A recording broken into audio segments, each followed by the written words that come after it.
नमस्कार विद्यार्थी मित्रांनो, मी सौ अमृता पन्हाळे, शेठ विद्या मंदिर इंग्लिश हायस्कूल अँड ज्युनियर कॉलेजमधील शिक्षिका, इयत्ता 7वी व 8वीच्या विद्यार्थ्यांचे सहर्ष स्वागत करीत आहे.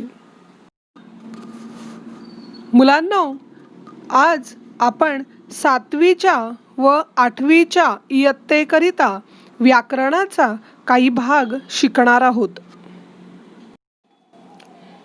मुलांनो, व्याकरणाच्या सुरुवातीला आपण पाहणार आहोत शब्दांच्या जाती. शब्दांच्या जातीचे 2 भाग होतात. एक म्हणजे विकारी आणि दुसरा अविकारी. या 2 भागांमध्ये 4 उपप्रकार असतात. या सर्वांना शब्दांच्या जाती असं म्हटलं जातं. शब्दांच्या एकूण 8 जाती आहेत. शब्दांच्या या 8 जाती म्हणजे शब्दांची 8 कार्ये होत. शब्दांच्या जातींची नावे वाक्यातील त्या शब्दांच्या कार्यावरून दिलेली असतात. Words are divided into different kinds of classes called parts of speech according to their use, that is, according to the work they do in a sentence. The parts of speech are 8 in numbers. मुलांनो, आता शब्दांचे आपण प्रकार बघणार आहोत. पहिला आहे विकारी शब्द, त्याला आपण चेंजेबल वर्ड्स म्हणतो. आणि दुसरा आहे अविकारी शब्द म्हणजेच अनचेंजेबल वर्ड्स. आता सुरुवातीला आपण पाहणार आहोत विकारी शब्द. विकारी शब्द कशाला म्हणतात? नाम, सर्वनाम, विशेषण, क्रियापद या शब्दांच्या जातींना आपण विकारी शब्द असे म्हणतो. त्यांच्या रूपात बदल होतो म्हणून आपण त्यांना विकारी शब्द असे म्हणतो. Nouns, pronouns, adjective and verbs are changeable words. That is why they are called विकारी शब्द. विकार होणे means to change. विकारी शब्द, changeable words.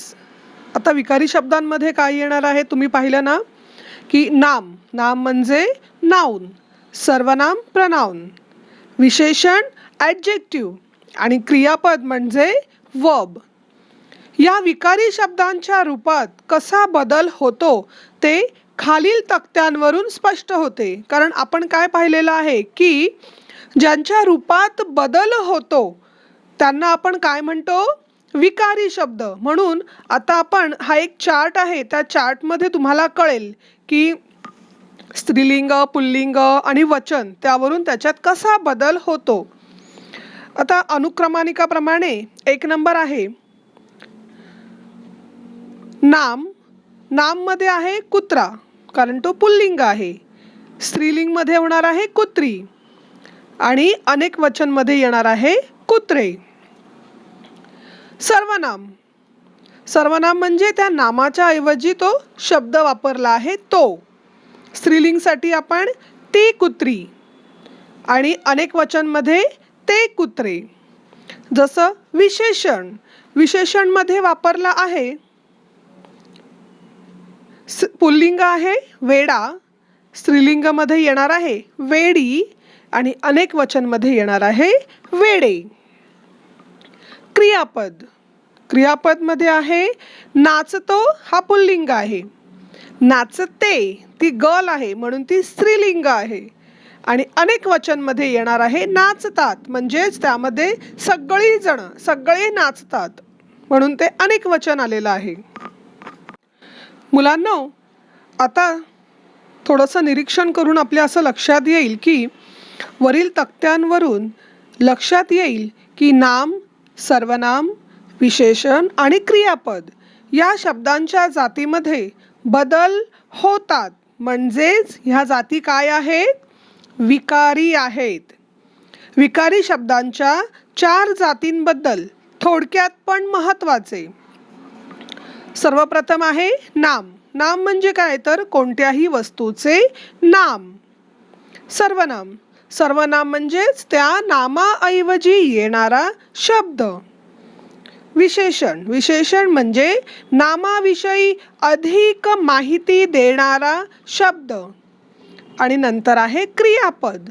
वाक्याचा अर्थ पूर्ण करणारा क्रियावाचक शब्द म्हणजेच क्रियापद असं आपण म्हणतो. सर्वप्रथम आपण पाहणार आहोत नाम. प्रत्यक्ष दिसणाऱ्या किंवा कल्पनेने जाणलेल्या कोणत्याही वस्तूला किंवा तिच्या गुणधर्माला जे नाव दिले जाते त्याला नाम असे म्हणतात. The name of a person, place, animal or thing is called a noun. उदाहरण मुलगा, गंगा, देव, गाय, मुंबई इत्यादी. मुलांनो, आता मी तुम्हाला इथे काही उदाहरण दिलेले आहेत तर त्यातून आपल्याला ओळखायचं आहे की कोणती नामे आलेली आहेत. पहिलं वाक्य आहे हिमालय हा पर्वत आहे. 2 नंबर काळेथर हे गाव आहे. 3 नंबर रामच्या मृत्यूचे कारण गरिबी होते. 4 ताजमहालचे सौंदर्य चांदण्यात पाहावे. तर मुलांनो, तुम्ही आता पाहिलं असेल की ह्या वरील वाक्यामध्ये हिमालय, पर्वत, काळेथर, गाव, राम, गरिबी, ताजमहाल, सौंदर्य ही नामे आलेली आहेत. परंतु ही नामे एका प्रकारची नाही आहेत, तर त्यामध्ये सुद्धा त्याचे प्रकार येतात.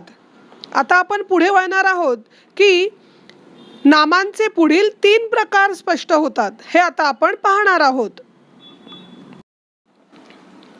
नामांचे प्रकार. Kinds of noun. सामान्य नाम, कॉमन नाउन, विशेष नाम, प्रॉपर नाउन, भाववाचक नाम, ॲब्स्ट्रॅक्ट नाउन असे नामाचे 3 प्रकार आहेत. सामान्य नाम, कॉमन नाउन. एकाच जातीच्या सर्व वस्तूंना त्यांच्यातील सारखेपणामुळे किंवा समान गुणधर्मामुळे जे नाव दिले जाते त्याला सामान्य नाम असे म्हणतात. A common noun is a name given in common to every person or thing of the same class or kind. मी तुम्हाला काही इथे वाक्य दिलेली आहेत ती आता आपण पाहूया. माझं खेडं अतिशय निसर्गरम्य व सुसंस्कृत होते. आम्ही दगडावरची चित्र रंगवत बसायचो. पायवाटच तशी रंगीली आहे. नदीने रौद्ररूप धारण केले होते. आता ह्या 4 वाक्यांमध्ये आपल्याला सामान्य नाम काय आहे ते शोधायचं आहे. तर ते असं आहे की खेडं, दगड, चित्र, पायवाट, नदी ही आपली सामान्य नामे आहेत.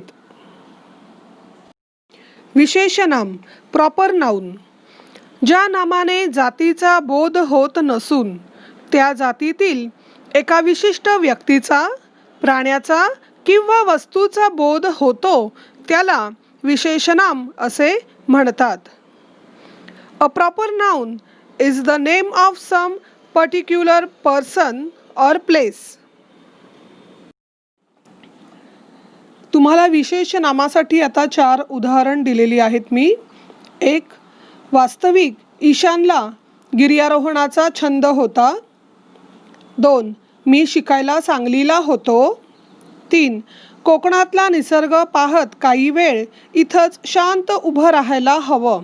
4 वैशाख महिन्यातील ऊन करपवून टाकणारं असायचं. आता या 4 वाक्यांमध्ये आपली उत्तरं आहेत. पहिलं आहे ईशान, नंतर आहे सांगली, त्यानंतर आहे कोकण आणि नंतर वैशाख.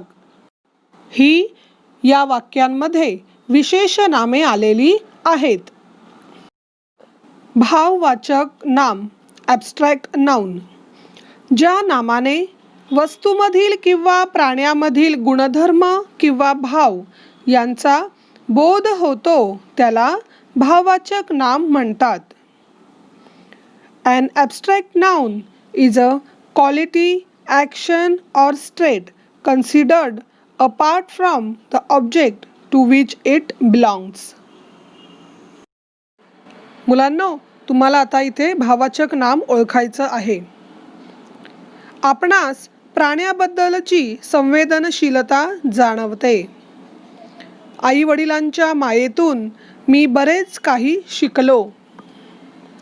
आंतरराष्ट्रीय सामन्यात आपल्या देशाचे प्रतिनिधित्व केले. खेळ जिंकण्याचा आनंदही मिळवून देतात. याचं उत्तर आहे, पहिल्याचं आहे संवेदनशीलता, दुसऱ्याचं आहे माया, तिसऱ्याचं आहे प्रतिनिधित्व आणि चौथा आहे आनंद. ही या वाक्यांमधील भाववाचक नामे आलेली आहेत आणि ती आता आपण ओळखली आहेत.